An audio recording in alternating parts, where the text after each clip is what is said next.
Salut à tous et bienvenue sur AZ237. Le 29 août 2000, Mark Lundy quitta son domicile de Palmerston North pour se rendre à Wellington afin de vendre des éviers et des plans de travail de cuisine. Près de 20 ans plus tard, devant la Cour suprême de Wellington, sa condamnation pour le meurtre de sa femme Christine et de sa fille Amber, âgée de 7 ans, cette nuit d'août, fut confirmée. Son dernier espoir juridique s'éteignait. Ce qui s'était passé entre-temps était une chronique de la tentative de résoudre l'un des crimes les plus terribles de ce pays. Mais c'était aussi l'histoire de l'une des enquêtes les plus troublantes et les plus déficientes de Nouvelle-Zélande. Mike White explique pourquoi la condamnation de Lundy doit continuer à nous inquiéter, malgré la décision de la Cour suprême en décembre, et pourquoi le système judiciaire lui-même doit être jugé pour sa gestion de l'affaire. Regardons cette histoire. Mais avant de commencer, j'aimerais vous rappeler qu'après avoir regardé cette vidéo, vous pouvez faire un tour sur notre chaîne pour découvrir de nombreuses histoires à la fois incroyables, intéressantes et émouvantes. Et n'oubliez pas de vous abonner à la chaîne et d'activer la cloche de notification si vous êtes nouveau parmi nous. Christine Marie Lundy, âgée de 38 ans, était une mère dévouée qui participait à de nombreuses activités communautaires, telles que les guides, et était bien connue au sein de sa communauté. Amber Grace Lundy, âgée de 7 ans seulement, était une enfant unique, extravertie et brillante. Les personnes qui parlaient d'elle parlaient d'une enfant pleine de volonté, d'un leader naturel et d'un plaisir à enseigner.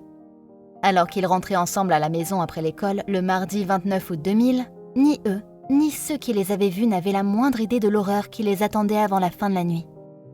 À 9h30 le mercredi 30 août 2000, plusieurs personnes s'inquiétaient après avoir appelé la maison des Lundy sans obtenir de réponse. L'une des personnes inquiètes était le frère de Christine Lundy, James Glenn Wegery, qui l'appela à sa résidence. Malgré aucune réponse à la porte, il s'introduisit dans la maison et cria « Bonjour !» en remontant le couloir. Il vit Amber étendue en sang dans l'embrasure de la porte. Il appela les services d'urgence et ce n'est qu'en vérifiant le pouls d'Amber qu'il remarqua que sa sœur était allongée sur le lit, face contre terre, saturée de son seul sang. La scène qu'il rencontra en entrant dans la maison était horrible. Les corps massacrés de sa sœur et de sa nièce gisaient devant lui. Une arme ressemblant à un tomahawk avait été utilisée pour les tuer, laissant des blessures au visage et à la tête sur les deux victimes. Le sang avait éclaboussé les murs et le sol. Sans doute sous le choc, il sortit en titubant et attendit l'arrivée des secours. Très vite, une affaire de double homicide fut lancée, impliquant 33 policiers. Mark Lundy, le père et mari de la défunte, âgé de 43 ans, était apparemment en voyage d'affaires cette nuit fatidique. Il avait contacté son beau-frère et lui avait demandé d'appeler à la résidence des Lundy après avoir été incapable de joindre sa famille au téléphone. Lorsqu'il retourna à son domicile, la police avait bouclé le périmètre et les corps de sa femme et de son enfant gisaient à l'intérieur. Le 7 septembre 2000, après l'autopsie des corps, des funérailles furent organisées à l'église anglicane de St. Peter's. La nation regardait avec sympathie les images télévisées des funérailles montrant Mark Lundy s'effondrant de chagrin à sa sortie de l'église. Un peu moins de 6 mois plus tard, il fut arrêté et inculpé pour le meurtre de sa femme et de sa fille. En avril 2002, il fut reconnu coupable du double meurtre de Christine et Amber Lundy.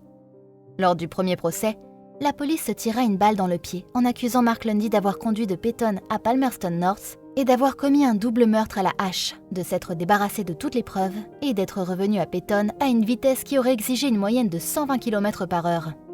Pour maintenir cette moyenne, il aurait dû atteindre par moment une vitesse de 180 à 200 km/h. Mais la police n'avait aucune preuve d'un excès de vitesse correspondant à la période ou à la description. Mais, lors du second procès, la police changea toute son histoire concernant le moment des meurtres et le trajet en voiture. Le jury aurait dû considérer qu'ils s'étaient tiré une balle dans l'autre pied. En changeant leur histoire, ils détruisaient la crédibilité de chaque élément de preuve et de chaque témoin appelé lors du premier procès, et même leur propre crédibilité à mener une enquête approfondie et impartiale. Ils se ridiculisaient dans leur détermination perverse à condamner un homme innocent à tout prix. Le jury aurait dû y voir non pas un doute raisonnable, mais un doute sérieux et majeur d'une ampleur suffisante pour justifier l'acquittement. Dans son désespoir, la police fit une fois de plus appel à son témoin de choc de secours en appelant un détenu de prison dont le nom fut supprimé et qui fit des aveux secrets jusqu'à présent en prison en ces mots. « Il m'a dit qu'il l'avait fait. » Une personne extrêmement douteuse qui était probablement en prison pour malhonnêteté.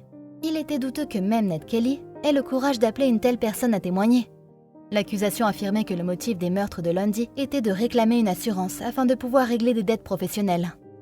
L'agent d'assurance de la famille leur avait récemment recommandé d'augmenter leur couverture à 1 million de dollars chacun.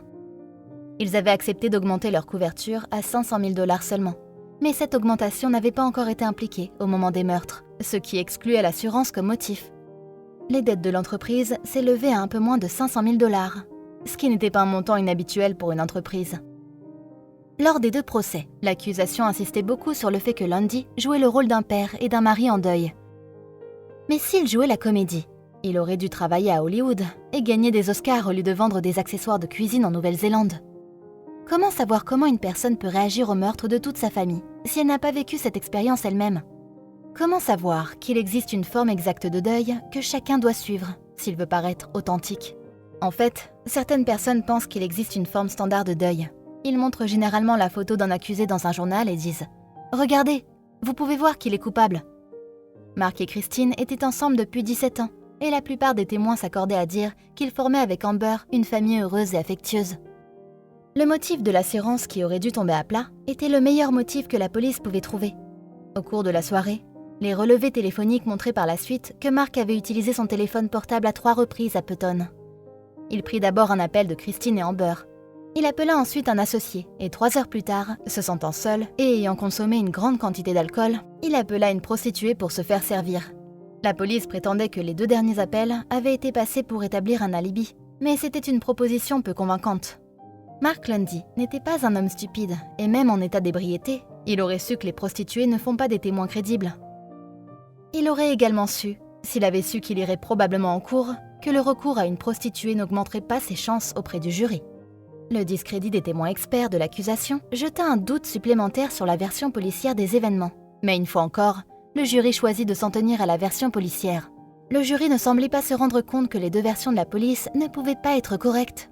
Mais lorsque le dernier jury se rallia à la version de la police et prononça la condamnation, il rendit invraisemblable la 2e version de la police. De même, le 2e jury rendit la première version de la police invraisemblable. Et les 2 versions furent donc entièrement rejetées. Mais les jurys étaient des jurys. Et la question devait maintenant être posée. Le jury décidait-il de soutenir la police, quoi qu'il arrive? Tous les Néo-Zélandais ayant le bon sens de faire partie d'un jury connaissaient bien l'affaire, et il était donc peu probable qu'ils changent leur opinion de longue date sur l'issue du procès. Les seconds procès d'affaires aussi médiatisés, dans un petit pays comme la Nouvelle-Zélande, devraient être organisés dans un autre pays. Il est également regrettable que des personnes comme Geoff Levick, un homme d'affaires à la retraite, et d'autres partisans de Lundy aient été frustrés dans leur tentative de rétablir la vérité. Levick estimait avoir dépensé 100 000 $ de son propre argent et consacra quelques 10 000 heures à la recherche sur cette affaire. Il n'avait aucun intérêt particulier pour l'affaire jusqu'à ce qu'il lise l'affirmation de la police selon laquelle Lundy avait fait le prétendu trajet Wellington-Palmerston dans un délai impossible. Les gens comme Levick valent leur pesant d'or pour la société. Au fil des ans, depuis l'affaire Arthur Thomas dans les années 1970, les personnes condamnées à tort et leurs partisans s'étaient battus pour obtenir justice, parfois en gagnant, parfois en continuant à se battre. Petit à petit, le public néo-zélandais prend conscience que tout n'est pas comme il le semble dans le système de justice pénale. Le temps est peut-être venu pour tous ces comités de soutien de s'unir et de se battre pour une cause commune avec une organisation qui agira comme un chien de garde public pour éviter que des injustices similaires ne se reproduisent à l'avenir. En attendant, Mark Lundy, un homme sans antécédents judiciaires, avait été condamné 2 fois pour meurtre. Les circonstances de chaque affaire étaient en conflit avec l'autre. Il avait été condamné à accomplir le reste de la peine de 20 ans imposée précédemment et devait purger 8 autres années. Mais cela ne devrait pas être la fin de l'affaire Lundy. Le jury délibéra pendant 7 heures avant de déclarer Lundy coupable du meurtre de sa femme et de son enfant. Il fit appel sans succès devant la cour d'appel en 2002 et l'appel aboutit à une augmentation de sa période de non-liberté de 17 à 20 ans. En novembre 2012, il demanda l'autorisation de faire appel de ses condamnations pour meurtre. Le 4 octobre 2013, la Cour donna droit à l'appel de Lundy contre ses doubles condamnations pour meurtre et les annula, ordonnant un nouveau procès. Il fut libéré de prison sous ordonnance de probation le 5 octobre 2013, en attendant un second procès. En 2015, il fut jugé une 2e fois. Le jury délibéra pendant plus de 16 heures, après quoi, le 1er avril, il fut de nouveau déclaré coupable. En octobre 2017, il fit appel de sa 2e condamnation devant la Cour d'appel de Wellington, pour laquelle une décision était encore en cours. Il a toujours clamé son innocence. Aujourd'hui, âgé de 63 ans, il a toujours professé son innocence et sera éligible à la libération conditionnelle en 2022. Il mérite un procès équitable, devant un jury équitable. Et Christine et Amber doivent également recevoir la justice qu'elles méritent, mais il est douteux que la police puisse faire face à cette responsabilité. Quelle est votre opinion au sujet de cette histoire? Dites-le nous dans les commentaires. Si vous avez aimé cette vidéo, alors cliquez sur le bouton j'aime et partagez-la autour de vous. À très bientôt sur AZ237.